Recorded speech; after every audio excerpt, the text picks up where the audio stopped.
Joining us now to discuss the impact of the Latino vote, the executive director of the American Principles and Actions Latino Partnership, Alfonso Aguilar. Alfonso, thanks for joining us this morning from Washington, D.C. Congressman, happy to be with you. Now, Alfonso, Mark Udall, in a last-ditch effort to save his campaign, endorsed executive amnesty. In terms of the airwaves, he launched a $1 million round of Spanish language TV ads that aired right through yesterday. It did not work for Mark Udall in Colorado. No, it did not. Look, the politics of pandering just doesn't work. They kept promising Hispanics immigration reform, executive action. They didn't deliver. And I think Latino voters were not pleased. We're not happy with Democrats. And if you look at, in the case of Colorado, it's very interesting because voter participation, Latino voter participation was up to 13%, which is pretty remarkable. So I think Cory Gardner held his own with Hispanic voters. I think Latinos were frustrated with Democrats. Cory Gardner ran a good campaign. He, I think, represents the values of Latinos. He's, pro-life, supports marriage. He's for pro-growth economic policies. And on immigration, he has a good position. It's not Obama's amnesty, but it's a position grounded on conservative principles of free market. Alfonso, across the country, what percentage of Latino voters actually showed up at the polls? It was low. It was about 8%. And what we saw was a slight increase in support for Republican candidates, about 34%. Support for Democrats came down slightly. So it's 8%, not very high. In the general election 2 years ago, it was 10%. But it was consistent with the last midterm in 2010, which was also 8% of the electorate.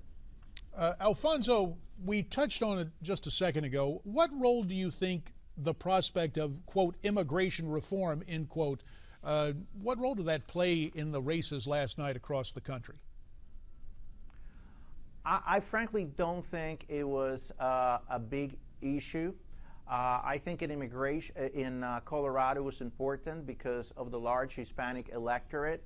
But I think Cory Gardner convinced Latino voters that you don't have to support Obama's amnesty to be good on the immigration issue, that conservatives have ideas that are consistent with family values, with free market, that actually work better than just giving amnesty to the millions of undocumented immigrants that we have. So I don't think it was a major issue, really. At the end, it was the economy. And Hispanic voters, just like regular Americans, are hurting. The poverty level is over 23%. Hispanic unemployment is higher than the national average. The household median income for Hispanic families has gone down. So they're hurting, and they're not happy with Obama, who promised them so much and delivers so very little. Alfonso, earlier in our conversation, you said that Colorado voters rightly dismissed the politics of pandering. That's what you said Mark Udall was up to. And yet, this week began with Mitt Romney appearing on Fox News Sunday and incorporating into his message that a GOP-controlled Senate would put an immigration reform bill on President Obama's desk. In retrospect, isn't that a form of pandering? I mean, there are a lot of Republicans who aren't real keen on, quote, immigration reform. Well, but let's put this in perspective. Look, I'm no fan of Mitt Romney. He said many things on immigration. He's been on all sides of the issue on immigration. But look, I think our task now that Republicans control the Senate is to lead, to show that we can govern. Immigration is a tough issue, as you very well know, Congressman, being from Arizona.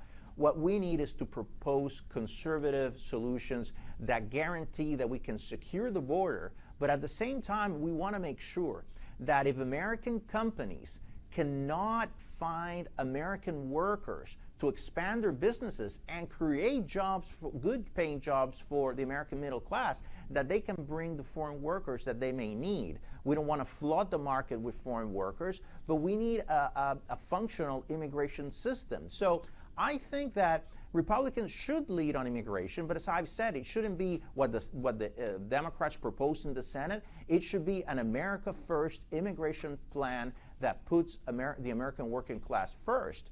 But it may require allowing foreign workers to come in, again, when we cannot find American workers. Alfonso, Hispanic voters have also played a huge role in Florida's governor's race between Rick Scott and Charlie Crist. Did the crucial I-4 corridor determine the outcome of the race, would you say? Oh, absolutely. And they're Puerto Rican voters. That's a new reality in American politics, in Florida politics.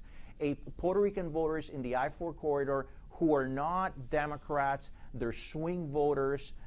Republicans can actually win that vote if they engage that community.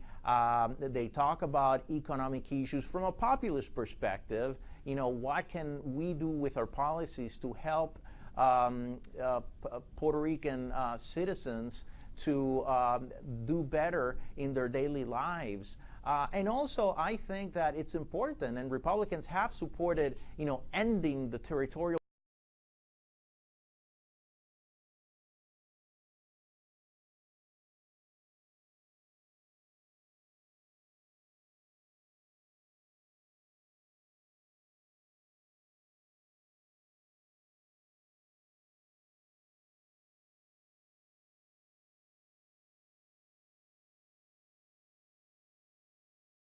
for lieutenant governors, or is that just a coincidence? Well, you know, I'm sure that had something to do with it, but it's a state with a large Hispanic electorate, with a large Hispanic community, with a lot of Hispanic politicians in both parties. So, you know, that's another reason. Look, you know, we have Marco Rubio in the Senate from Florida. He was the Speaker of the House in Florida. So there are good Hispanic politicians in the Republican Party. So I think that was the main reason. But it's certainly having a Hispanic in the ticket doesn't hurt. Look, at the end, it's not whether they're Hispanic or non-Hispanic. It's if they're good on the issues. And we will have to leave it right there. Alfonso Aguilar, we thank you so much for joining us from Washington, D.C. America's Forum continues following this update.